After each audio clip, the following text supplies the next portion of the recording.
Mic check 1 2. My name is Tam, and this is my performance review of the NW1. I've played basketball in them on an indoor hardwood court for 10 hours, and they are nice. And for me, the nicest aspect of the shoe is definitely the aesthetic. Being a performance basketball shoes, these look nothing like any other basketball shoes out there in the market right now or for a while now. I love the way it looks. I love the craftsmanship, the materials, the colors, everything. Of course, I understand that aesthetic should not be or may not be a performance criteria for many people, but for me, I need to look good, feel good, and play good. My favorite design element of the silhouette is definitely this lateral wing piece right here that serves both visual and function purposes. Here are some close-up looks at the awesome and premium materials utilized throughout the shoes. It's a luxurious combination of soft and thick cuts of calf suede, calf leather, bovine, nubuck, and even the nylon utilized is similar to the ballistic mesh seen on the Jordan 11 or the brand black J crossover 3. Here's another close-up look at the beautiful wing piece with nice stitching details. Pretty much the stitching is on point throughout the entire shoe. And the luxurious materials carry on inside of the shoes with a nice and comfortable silky lining with super duper cozy padding that feels like memory foam pillows for your feet. Every little detail is so well thought out and everything is well integrated together. Hats off to the team over at We Are Underdogs, of course the designer Kaito Choy and Nightwing himself. Most definitely A+ rating for the aesthetic of the NW1. Onto the fit and support features. These shoes have a traditional lacing system with 5 pairs of eyelets. So no gimmicks, no tricks here, the eyelets work, but I do wish that there's an extra pair of eyelets up at the toe just to allow customization of the forefoot fit a little bit better. I oddly like how the eyelets are hidden underneath the premium leather piece, and I also like how the top eyelets are metallic grommets. The flat shoelaces are not that wide but thick and nice to the touch and do not come undone easily when I hoop, which is great. The tongue is fully detached, which is great to wrap around any foot shape, whether you have high or low instep, and it features the same cozy lining and padding as the rest of the inside of the shoe. The shape of the tongue is quite unique as the little curve is supposed to wrap around the top of your foot a little bit better asymmetrically, but I do prefer just a typical rectangular tongue shape better. The base of the shoe is nice, flat and wide,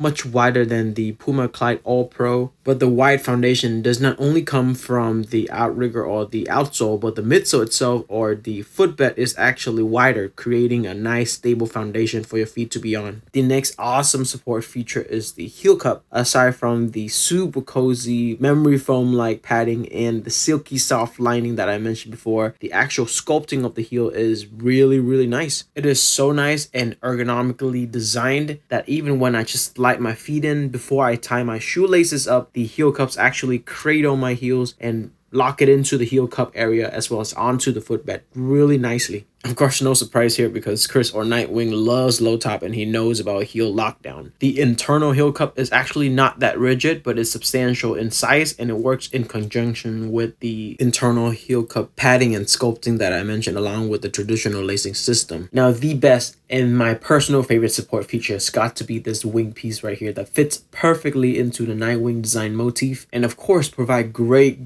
lateral support for basketball movements. The wing piece is actually an extension of the outsole itself and it's strategically placed so that you can still flex your forefoot pretty naturally without having any pinching sensation or annoying discomfort. So the entire package of premium upper materials and the outsole and the midsole combined together to make up to a shoe that weighs 14.57 ounces or 413 grams, which is a little bit on the heavy side in comparison to most of my low top basketball shoes, but on feet they do not feel heavy at all because it's so well balanced and the shoe's weight itself is quite evenly distributed. Sizing wise, with my ideal size being a US 8.5 or European 42 extra wide, the size US 9 fits me perfectly and the support is definitely A+.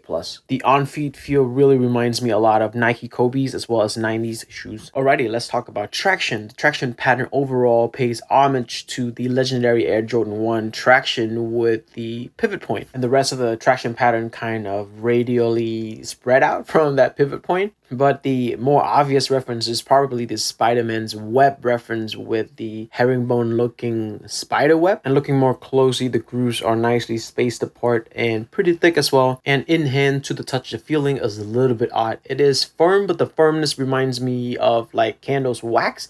There's an element of oiliness to it. It's kind of strange.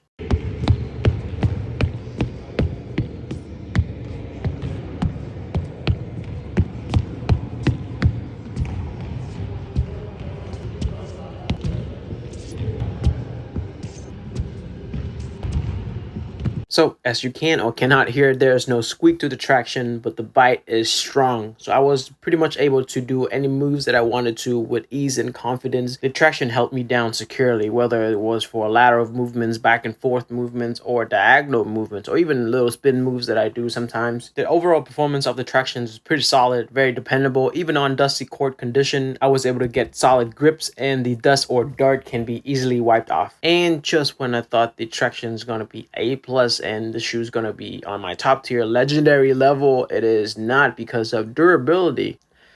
I am so sad to confirm that the Traction's rubber compound is not durable at all, and this is only after 10 hours of playing on an indoor hardwood court that is well kept and pretty well conditioned in my opinion. And the even sadder part is that I had to modify my footwork to be a little bit lighter on my feet so that I don't damage these precious sneakers that I have, and the rubber still rubbed off. And with the initial worry and impression of the rubber compound in hand to the touch feeling being very similar to candles wax, it led me to a very rare occurrence and experience. The outsole's rubber actually left marks on the floor. You see those blue markings and streaks on the floor? That's from me doing, hard jab steps and little crossovers.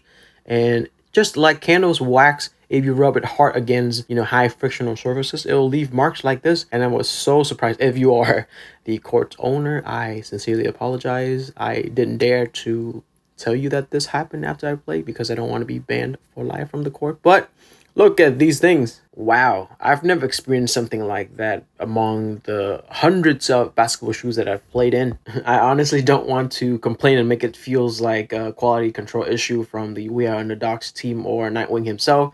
I honestly believe that it was due to the pandemic and Chris didn't have access to indoor court to be able to fully and extensively wear test this rubber compound for indoor usages. Alrighty, last but not least, let's talk about the cushion setup. The NW1's midsole utilizes a lightweight EVA foam compound, and to the touch it feels very stiff. But like the name suggests, it's pretty lightweight so you don't feel too bottom heavy. There's no rebound or bounciness to the foam. Reminds me a lot of the Kyrie 1, 2, and 3. Okay, and once again, to compare it to Chris's favorite basketball shoes of 2020, the Puma Clyde All Pro, the Pro Foam Plus on the Puma is nice and bouncy. It is nice and soft and cushy and squishy to the touch, and there's some energy return or rebounding characteristics to the foam itself. But the best part about the NW1's cushion setup is the insole. It is luxurious, super duper nice. It is definitely superior to many major brands insoles that I've experienced pretty much ever. It features a full-length Poron, P-O-R-O-N, a new kind of foam compound to me, and an additional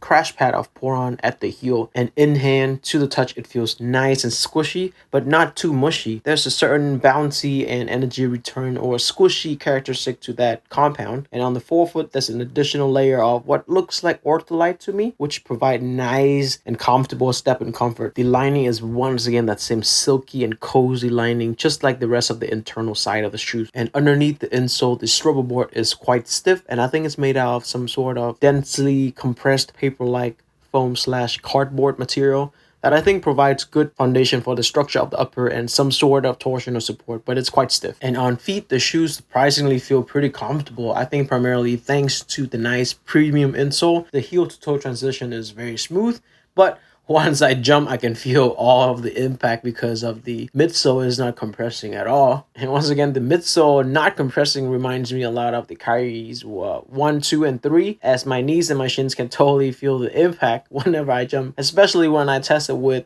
trying to jump for a rebound and jump right back for the second jump to tip in or do a quick lay in near the basket. My body could feel the impact more than normal. and my knees and my shins and my quads even weren't too happy. Just to clarify, it's not dangerous or super uncomfortable to play in, but for me and my old knees and what I need in a cushion setup, this is definitely way below the sufficient level that I look for. And if it wasn't for the nice and comfortable premium insoles, I would have totally stopped wear testing and playing basketball in these probably 3-4 hours in, because I just couldn't put my body through it just as a casual hooper. I really wish that they used the pour-on material that they had access to in the midsole itself, not only within the insole. So something like a dual density foam setup in the midsole, with pour-on being the insert or the core and the lightweight EVA being the foam carrier or the external structure itself. The price tag is $199, and if you ask me, I think it's totally worth it for the premium materials, the great craftsmanship, and of course the value of it being a token of support and appreciation to Nightwing himself. And Chris, if you're actually watching this, I'm absolutely honored. And to everybody else, thank you for watching. I hope that this performance review video has been enjoyable and helpful for you. Bye.